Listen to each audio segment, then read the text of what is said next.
Ketika perjalanan dari Bandara Hasanuddin menuju Kabupaten Sindreng Rapang, ketika itu pula hujan sedang turun sangat lebat, mengguyur hampir seluruh kota, dan langit biru pun berbalut awan tebal, menjatuhkan air ke tanah, jalan, dan areal persawahan. Kabupaten Sidrap, Provinsi Sulawesi Selatan, merupakan daerah penghasil beras terbesar di Sulawesi Selatan, dengan luas areal lebih dari 45.000 hektar. Kecamatan Watangpulu adalah salah satu kecamatan di Kabupaten Sidrap yang memiliki lahan pengairan teknis seluas lebih dari 1.500 hektar dan pengairan semi-teknis lebih dari 1.800 hektar terkenal sebagai penghasil beras. Desa Ciro-Ciro di wilayah Kecamatan Watangpulu dipilih menjadi lokasi pelaksanaan Iptek Dalipi untuk mendongkrak produksi padi yang diakibatkan tanahnya kurang subur dengan teknologi yang inovatif ramah lingkungan. Melalui program Iptek Dalipi, Universitas Muhammadiyah Parepare yang dimotori para peneliti dari Fakultas Pertanian mengembangkan teknologi sederhana yang diaplikasikan kepada lahan-lahan para petani untuk meningkatkan produksi pertanian sekaligus meningkatkan pendapatan para petani padi aromatik melalui optimalisasi limbah pertanian dan budidaya ikan air tawar. Sistem mina padi sangat potensial diterapkan di daerah ini dengan mengintroduksikan budidaya ikan air tawar, khususnya ikan mas, dengan membuat pakan alami yang telah diformulasi.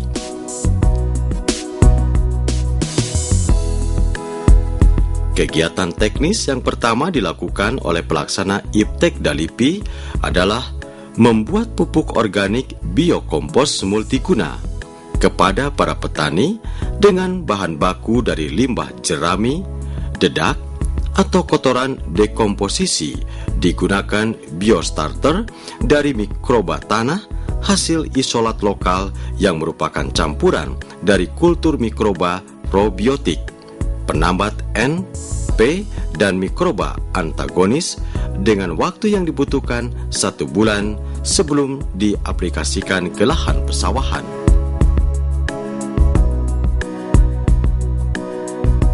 Pembuatan pupuk organik dalam jumlah besar dilakukan dengan para petani anggota usaha mikro kecil dan menengah Iptek Dalipi dibimbing oleh pelaksana di lapangan, yaitu diupayakan untuk pembuatan kebutuhan 3 hektar lahan persawahan dan setengah hektar kolam pembesaran ikan dengan kebutuhan pupuk sekitar 8 ton. Selain pupuk organik, dilaksanakan pula pembuatan pupuk organik cair yang diformulasi dari biostarter mikroba probiotik dan limbah organik cair melalui teknologi biofermentasi. Kemudian diaplikasikan ke tanah dengan tujuan mengaktifkan enzim-enzim dari mikroba tanah untuk membantu penyerapan hara oleh tanaman. Pupuk cair ini diaplikasikan seminggu sebelum penanaman.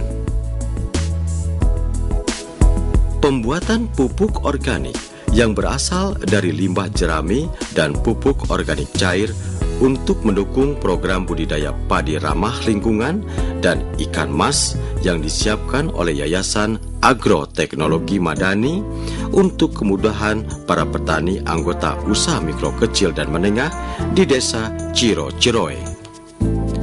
Penggunaan pupuk organik ini adalah untuk menekan biaya angkutan dan tenaga serta menebarnya di lahan persawahan, sedangkan untuk mencegah penyakit dan hama, para petani menggunakan biopestisida yang diformulasikan dari mikroba probiotik dan fermentasi bahan organik cair yang berfungsi ganda sebagai penekan atau pencegah hama dan berperan sebagai pupuk pelengkap cair yang dapat diserap secara langsung oleh tanaman melalui daun. pembuatan pupuk organik biokompos multiguna yang kami gunakan sebagai pupuk untuk budidaya padi dan ikan mas di daerah ini, padi. Jadi jeraminya hasil dari petani itu dibuat pupuk organik, diberi tambahan feses, diberi tambahan sekam dari padi juga, kemudian ditambah dengan mikroba, kultur mikroba yang kami coba produksi sendiri di laboratorium. Awalnya memang kita aromatik, Pak, tapi karena kendala waktu pertama kita lakukan di sini itu tikus, sementara tikus itu sangat senang dengan padi aromatik, kami memutuskan untuk tidak menggunakan padi aromatik, tapi mengganti dengan padi varietas lain yang non aromatik tetapi mempunyai nilai ekonomis di pasar sama dengan padi aromatik, yaitu padi varietas Bebramo. Nah, introduksi yang kita masukkan di sini kita menggunakan teknologi organik. Organik itu kita tidak mentolerir penggunaan pupuk kimia seperti urea, NPK, KCl dan lain-lain, dan pestisida kimia. Jadi ini yang introduksi teknologi di petani ini. Nah, hasilnya kami tidak muluk-muluk memberikan peningkatan karena secara umum sebenarnya itu organik, menurut orang-orang itu justru menurunkan hasil. Tapi kami mencoba treatment kami bahwa minimal hasilnya tidak turun, tetapi sama dengan konvensional atau non-organik. Jadi kami mencoba dengan 2 ton per hektar pupuk organik, biokompos multiguna, kemudian ditambah 1 liter pupuk organik cair dari pupuk organik cair yang kami aktifkan sebelum penanaman. Itu kami coba dan hasil waktu panen pertama itu memang tidak terjadi peningkatan signifikan, tapi kami bisa mendapatkan hasil sampai 2,5 ton ya Pak. 2,5 ton pada saat itu kondisi kemarau yang sangat panjang. Di sini waktu itu petani banyak yang gagal panen dan kami tetap pada ini awal tidak menggunakan pestisida. Nah, pada musim kedua ini kita sudah kembali kita organik lagi, kita tambah dari areal 3 menjadi 4 hektar dari tahun waktu tahap 2 sampai menjadi 4. Oh, 2 dari 2 jadi 4. Dari 2 jadi 4. Nah, 4 hektar pada tahap kedua itu kita dapat ada yang bervariasi juga, ada yang 37 karung, ada yang 36 karung per hektarnya. Itu sekitar 3,6 ton, Pak. Tapi ada sebenarnya yang menghampiri 4 karena itu dalam 1 karungnya itu ada yang lebih 100 Pak ya. Ada yang sampai 107. Taruhlah rata-rata 4 lah. Iya, rata-ratanya 4. Isi tanah, isi sawah. Nah, itu sawahnya katanya tuh Bapak 4 ton per hektar gabak panen. Nah, padahal waktu itu kita kena serangan penggerek batang yang sangat tinggi. Sampai 30% beberapa daerah di sekitar ini.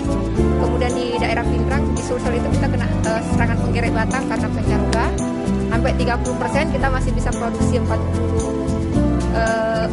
karung atau 4 ton per hektar pada waktu musim kedua ini. Ini padinya sekarang kita tunggu lagi proses gilingan dari padi menjadi gabah. Anggaran yang berasal dari bantuan Iptek Dalipi dimanfaatkan untuk budidaya padi aromatik dan budidaya ikan air tawar yang dilaksanakan UMKM pada area lahan padi seluas 3 hektar di Desa Ciro-Ciroe.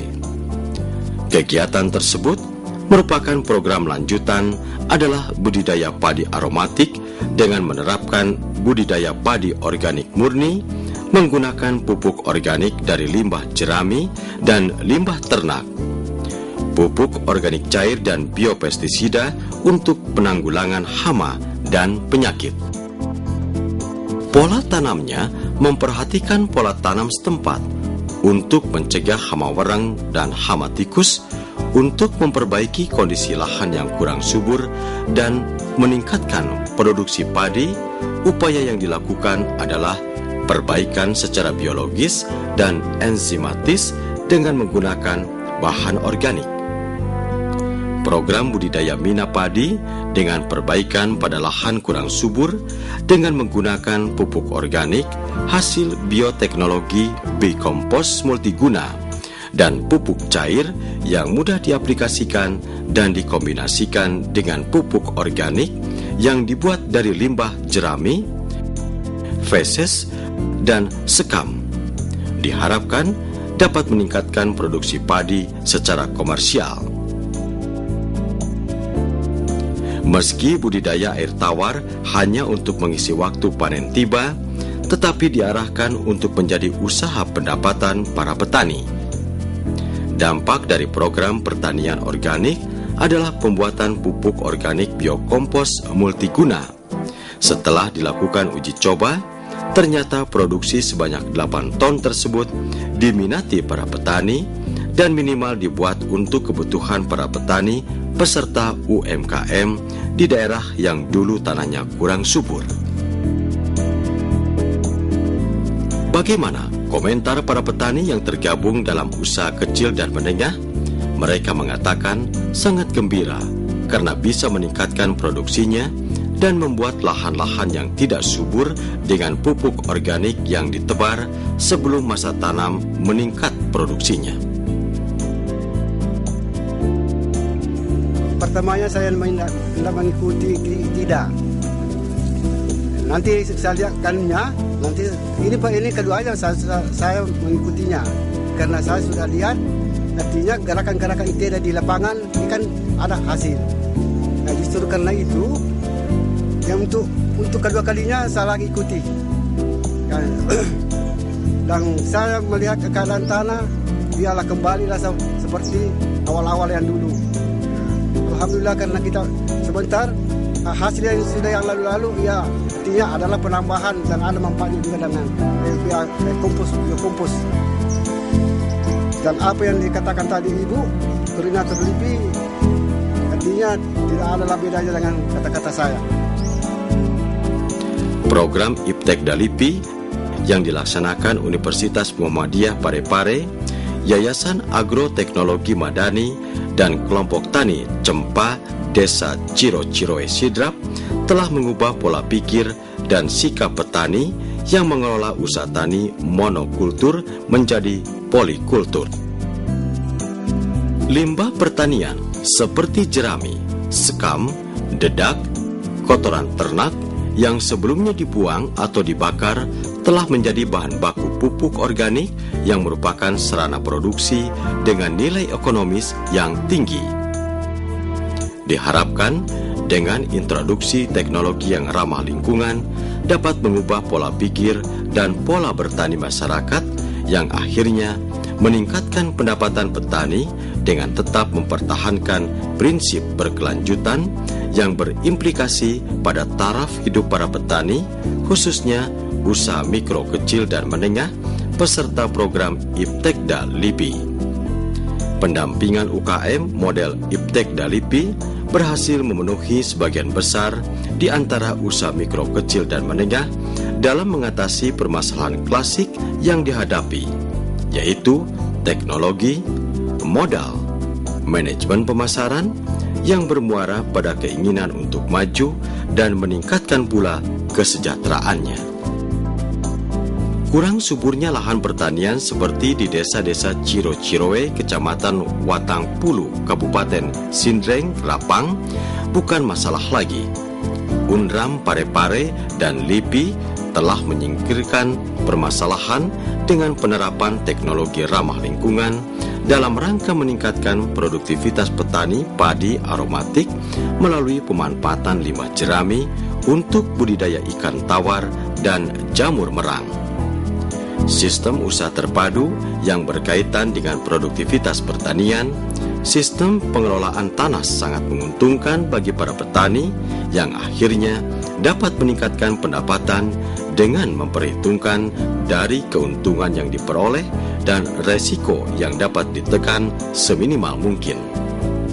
Sistem usaha tani terpadu, keuntungannya tanah dapat di-recovery dengan menggunakan bahan organik yang berasal dari limbah pertanian dan ternak, sedangkan konservasi tanah dan air dapat dilakukan dengan sistem mina padi untuk budidaya ikan air tawar.